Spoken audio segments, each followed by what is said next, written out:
Once a giant, always a giant. For me, it's only a giant. Listen, I don't know what the final score is going to be because the game is still on. So all the folks that are talking about what the final score is and you have the wrong score up there, listen, I know what the score is. I just watched the game. But we're in a situation right now where the Giants once again have lost a game that they had every opportunity to win. Every opportunity to win. Now, the Giants started this game off, and I'm going to take my earphone out. They just nailed the ball out. So this will be the final score, 27-22, as the Commanders have swept the New York Giants for the first time since maybe, 2012? I don't even know when. I don't know. But they swept us for the first time in a long time. And, man, let's pull up some of these stats. Jayden Daniels, 15 for 22. Just chilling back there. 128 quarterback rating, just chilling. 15 for 22, 208 yards and 2 touchdowns. Just a relaxed, just vibing. 36 yards rushing. Austin Eckler, 42 yards. Rodriguez, 53 yards. Both of them, neither one of them really had like crazy good games. But all of the times that Washington needed to have an 8-yard run or a 15-yard run or whatever, they came through for them. Noah Brown, their leading wide receiver, 60 yards, 6 targets, 5 catches. We're going to look at these wide receivers' numbers to show how easy it was to get them the football today. Olamide Zaccheaus, 2 catches for 2 targets, 48 yards. Austin Eckler, 4 targets, 3 catches, 40 yards. Diami Brown, 1 catch, 24 yards on the 3rd and 18. McLaurin, 2 catches, 2 touchdowns on 3 targets. Ben Sinnott, 1 target, 1 catch, 12 yards. Zach Ertz, 1 target, 1 catch. If you look at the receivers that actually got credited for targets, there are only 1, 2, 3, 4 incompletions to wide receivers. Only 4 incompletions to not wide receivers, but to receivers. So that shows you just how efficient this Commanders offense was. When they actually were able to target a guy, he usually caught the ball. Longs today, as far as what their longest receiving things were. Noah Brown had a long of 31. Zaccheaus had a long of 42. Eckler had a long of 28. Diami Brown had a long of 24. And McLaurin had a long of 18. And that's not even counting all the plays over 20 yards they had. But as you see, with McLaurin having a long of 18, if you round that up, they were just getting 20-yard chunks all day long in the pass game. And the most frustrating thing is, besides the 2 touchdowns that Deontay Banks gave up, the most frustrating thing is most of this was against zone. A soft zone. Micah McFadden not getting enough depth. Tyler Newbin blowing 2 or 3 coverages today where guys are just standing wide open. Just wide open. The pass rush. At times they got there as far as like they got pressure, but Jayden Daniels just backpedaled back. Not to say he's going to be Patrick Mahomes, but it's kind of like I understand how Patrick Mahomes' division rivals feel, where he just kind of backpedals, and he just throws it. No issue there. It's just real easy to just backpedal out of pressure when eventually someone's going to blow a coverage. Let's look at our defensive stats because we had a ton of run stops of like 1 yard, negative yards, but we got 3 tackles for loss today. 3 tackles for loss, no sacks from the sack leaders of the league, but 3 tackles for loss. Again, we got run stops, but every single third down was a struggle for us. It was a struggle for us. Looking at the team stats today, the Giants 1-time possession, 326 yards to their 359, so we were a little under on total yards. 209 passing yards for Washington, 162 for us. Rushing yards, 164 for the Giants, 150 for the Commanders, and we really started to collapse in the second half as far as rushing yards because we were a lot ahead of them. We had 140-something rushing yards in the first half, but we had to go away from it in the second half because we were down by so much because the defense just couldn't get off the field. Let's see, penalties. 4 penalties, 5 penalties. I'm not going to complain today because we did have a touchdown call back because of an offensive pass interference that shouldn't have been called. But on that same drive, Malik Neighbors caught the ball and was like this short of a first down, and they gave it to him. So I'm not upset about that. And he kind of evened out. So we got 3 out of that. We shouldn't have gotten anything. That turnover from Daniel Jones is probably the difference in his game. If you think about it, you know, if him fumbling that ball and them getting that ball back and immediately scoring, and then the referees again kind of screwed both teams over because if you take a look at what happened, the ball is out. The referees immediately blow the whistle. So that prevents a scoop and score because they blew the whistle. When Devin Singletary is going to go try to get the ball, they blow the whistle when Singletary pulls back up. So we didn't get a chance to try to get the ball back. And also, if Washington was able to pick that ball up and return it, they weren't able to get a touchdown out of that play because the referees just blew the whole thing by blowing that play dead and then going back against their word and saying, oh, it was actually a fumble and they actually got it. So just bad refereeing there on both sides. So I'm not going to complain about the refs today. Total plays is just perfectly even. 60 plays for Washington, 59 for the Giants. And I mean, you can say that a lot of those plays were at the end of the game, like 5 or 6 at the end of the game. A couple were kneels. So the Commanders probably had less plays that were meaningful than the Giants did. Now, notice we're about what? How far in so far? We're 6 minutes in, and I have not mentioned the quarterback. This is because the quarterback wasn't really a problem today. He wasn't amazing. He had some throws that he should have made that he didn't. But guess what? He also had, I think, 3 drops today. 3 or 4 drops today, and he was 20 for 26. I mean, 20 for 26 today.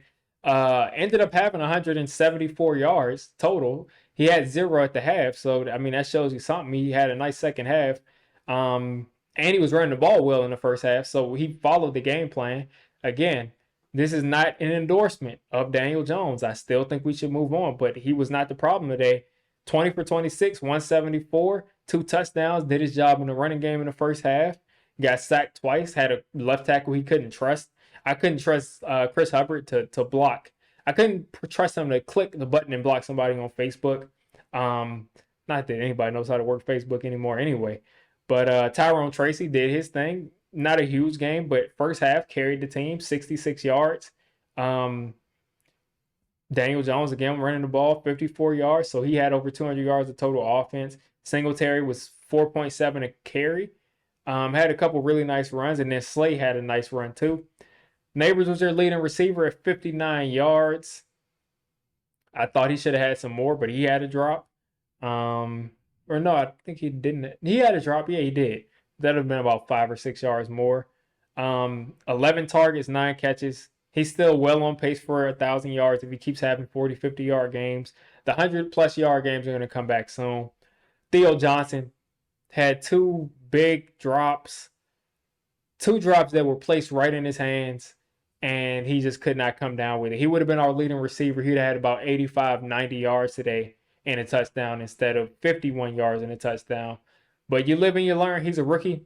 I think he'll get better, and I think he'll be a tight end that's going to be good for us for a while. It depends to see how good, but he's got all the potential in the world. So Theo Johnson, keep on the lookout for him.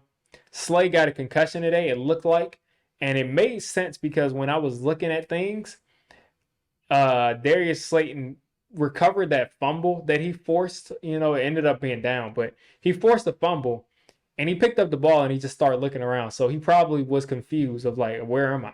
So that's why he didn't just run with the ball. Yeah, I mean, other than that, Wan'Dale Robinson managed to have 4 targets on 3 catches for 10 yards. I mean, Wan'Dale Robinson continues to take up space on this field, and his average yards per catch is consistently at about 3 yards. We're using Wan'Dale Robinson as an extension of the run game, and he gets no yak whatsoever.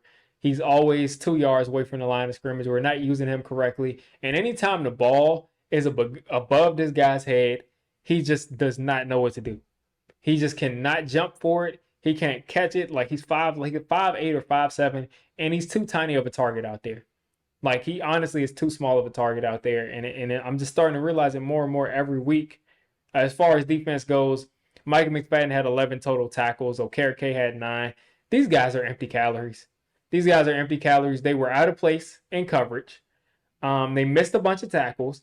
They were getting guys running through them after they made contact. We were getting about 3 or 4 yards after contact for both of these linebackers. They're empty calories. They got a bunch of tackles. They're going to look good at the end of the season. I don't care what PFF says about Micah McFadden. He is a liability tackling people. He cannot tackle. That's what a linebacker, when I think of a linebacker, the first thing I think of is tackling, and he's a liability.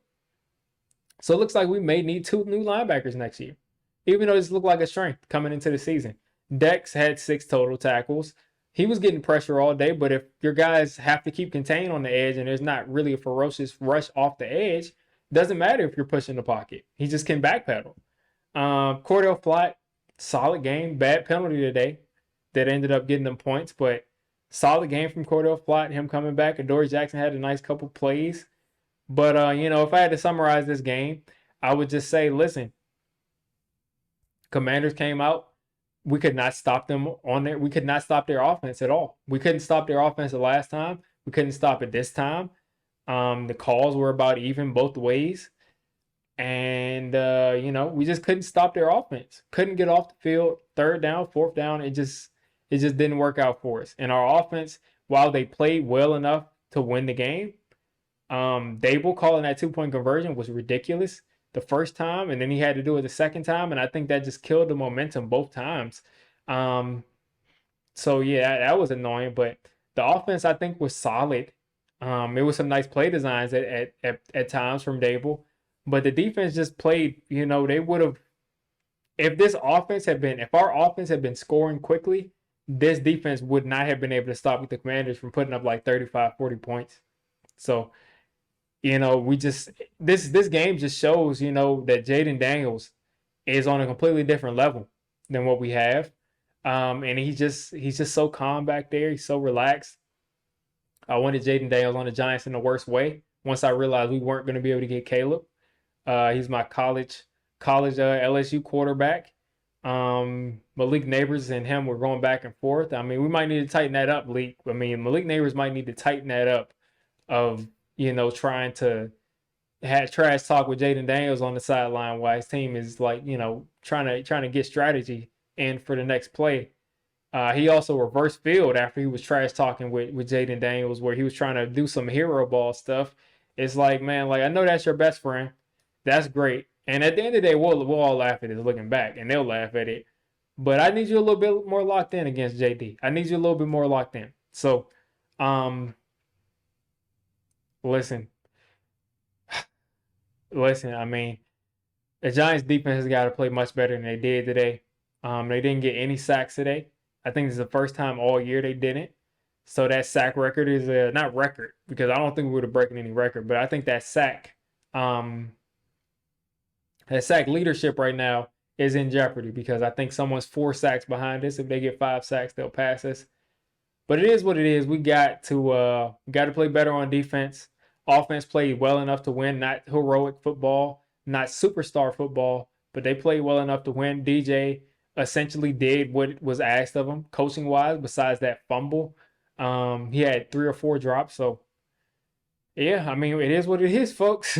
If Theo Johnson has those catches, I mean, DJ has like 2-3 incompletions, and he's over 200 yards. So, again, this is not an endorsement of DJ, but it is an endorsement of our defense needing to play better and getting off the field on 3rd down. So, you guys have a great rest of your day.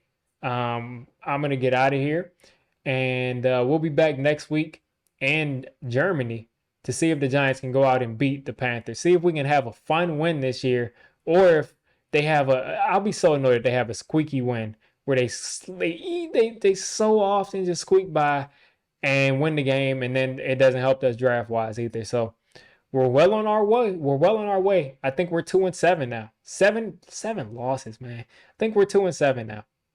So that is not fun at all. You all have a great rest of your day.